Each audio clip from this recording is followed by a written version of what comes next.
মরিচ গুঁড়া যাচ্ছে।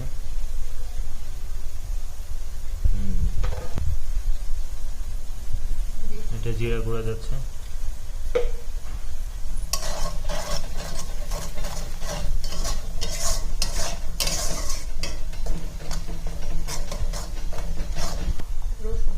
এবার রসুন বাটা দিয়ে দিচ্ছি। এবার বাটা মশলাগুলো দিয়ে দিব, দিয়ে মশলাটা পুরো ভুনে নিব একদম।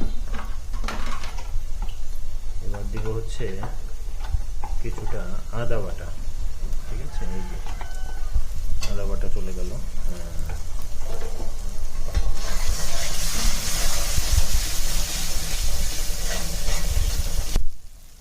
এবার পানি দিয়ে মশলাটা সুন্দর করে ভুনে নিব। সামান্য একটু পানি দিলাম। মশলাটা পুরো মাখা মাখা করে ভুনে নিতে হবে।